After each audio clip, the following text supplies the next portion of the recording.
ಕೊಡ್ತೀನಿ please please.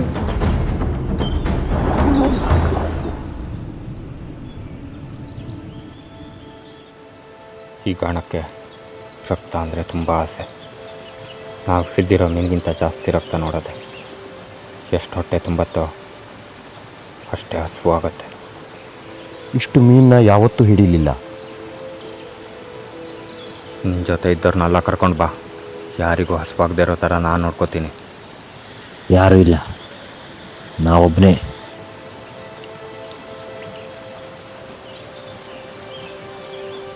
ಎಷ್ಟೋ ಬಿಸಿಲು ಮಳೆಗಳ ಹಿಂದೆ ತುಂಬ ಜನ ಇದ್ದರು. ಯಾಕೆ ಪಡೆದಾಡ್ತಾ ಇದ್ದಾರೆ ಅಂತ ಗೊತ್ತಿಲ್ಲ. ಎಲ್ಲರೂ ಒಬ್ಬರನ್ನೊಬ್ಬರು ಸಾಯಿಸ್ತಾ ಇದ್ರು.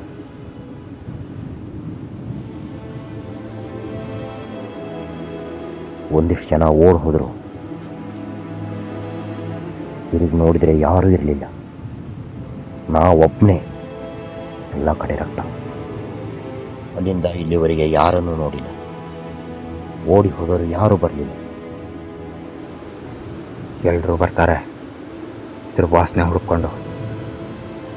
ಇದ್ರ ಜೊತೆ ನಾವು ಬದುಕಬೇಕಂದ್ರೆ ನಮ್ಮದೇ ಆದ ಒಂದು ಗುಂಪು ಕಟ್ಟಬೇಕು.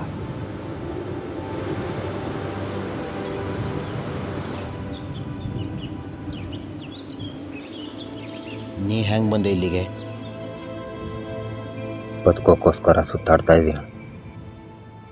ಇದನ್ನು ಇಟ್ಕೊಂಡು ಒಂದೇ ಕಡೆ ಇರೋಕ್ಕಾಗಲ್ಲ. ಹೊಟ್ಟೆ ಹಸಿನ ಭಯ ಇಲ್ಲ, ಆದರೆ ಸಾವಿನ ಭಯ ಬೆನ್ನತ್ತಿದ ಪ್ರೇತಾತ್ಮ ಥರ ಹಿಂದೆ ಇದೆ. ನಾನು ತುಂಬ ಜನರನ್ನು ಸಾಯಿಸಿದ್ದೀನಿ. ಯಾರೂ ಕೂಡ ನನ್ನ ಸಾಯಿಸಬೇಕು ಅಂತ ಬಂದವರಲ್ಲ. ಕಾಳನ್ನು ಕಿತ್ಕೋತಾರೆ ಅನ್ನೋ ಭಯದಲ್ಲಿ ನಾನೇ ಸಾಯಿಸಿದ್ದೀನಿ. ಮುಂದೊಂದು ದಿನ ಈ ಕಾಳಕ್ಕೋಸ್ಕರ ನಾನು ಸಾಯ್ಬೋದು, ಇನ್ನೂ ಸಾಯ್ಬೋದು. ಗಾಳಿ ಜೋರಾಗಿ ಬೀಸಿದಾಗೆಲ್ಲ ಭಯ ಆಗತ್ತೆ. ಹೊಳೆ ನೀರಿನ ಕಾವನ್ನು ಆರಿಸಲಿಕ್ಕೆ ಗಾಳಿ ಜೋರಾಗಿ ಬೀಸತ್ತೆ. ಗಾಳಿ ಹಸುವನ್ನು ಹೊತ್ತು ತರುತ್ತೆ. ಆ ಹಸುವು ರಕ್ತದಲ್ಲ ಅಂತೆ ಆಗತ್ತೆ. ಈ ಕಾಳ ನಿಂಗೆ ಹೇಗೆ ಸಿಕ್ತು? ಈ ಕಾಳ ಎಲ್ಲಿಂದ ಹೇಗೆ ಬಂತು ಅಂತ ಗೊತ್ತಿಲ್ಲ. ಅವನಿಗೂ ಕೂಡ ಗೊತ್ತಿರಲಿಲ್ಲ. ಅವನ ಮಾತನ್ನು ಕೇಳಬೇಕಿತ್ತು ನಾನು.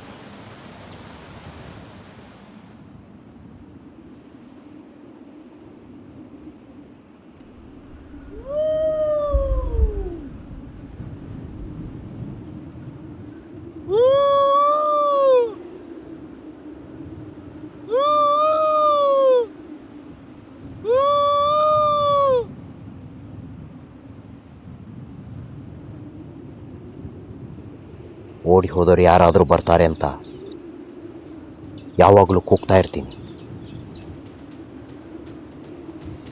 ಯಾರೂ ಇಲ್ಲ.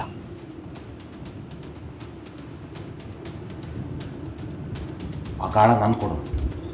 ನಿಂಗೆ ಬೇಕಾದಷ್ಟು ಮೀನು ನಾನೇ ಕೊಡ್ತೀನಿ.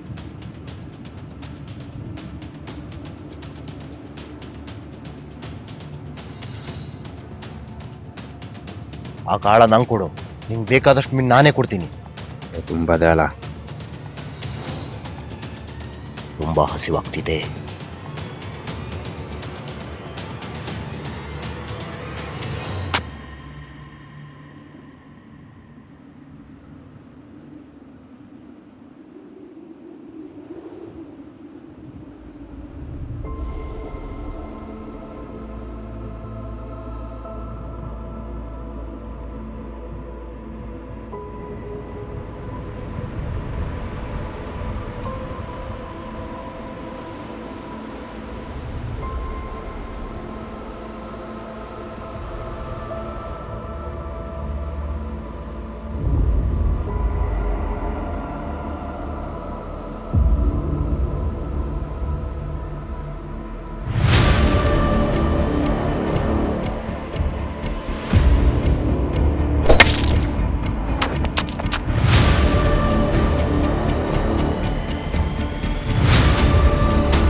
ಈ ಗಾಳ ರಕ್ತದಿಂದ ತನ್ನನ್ನು ಶುದ್ಧಿಗೊಳಿಸ್ಕೊಳ್ಳುತ್ತೆ.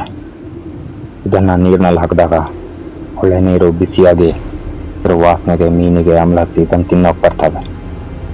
ವಾಸನೆ ಎಷ್ಟು ದೂರ ಹೋಗುತ್ತೋ ಅಷ್ಟು ದೂರದ ಮೀನುಗಳು ಬರ್ತವೆ. ಅದೇ ವಾಸನೆ ಗಾಳಿ ಜೊತೆ ಸೇರಿದಾಗ ಮನುಷ್ಯರು ಕೂಡ ಹುಡ್ಕೊಂಡು ಬರ್ತಾರೆ. ಅವರುಗಳ ರಕ್ತದಿಂದ ಇದನ್ನು ಶುದ್ಧಿ ಮಾಡಬೇಕಂದ್ರೆ ನಮ್ಮದೇ ಆದ ಒಂದು ತಂಡ ಕಟ್ಟಬೇಕು.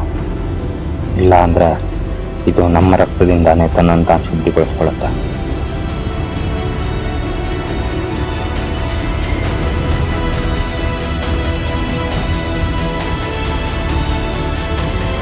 ಅವನ ಮಾತು ಕೇಳಬೇಕಿತ್ತು ನಾನು.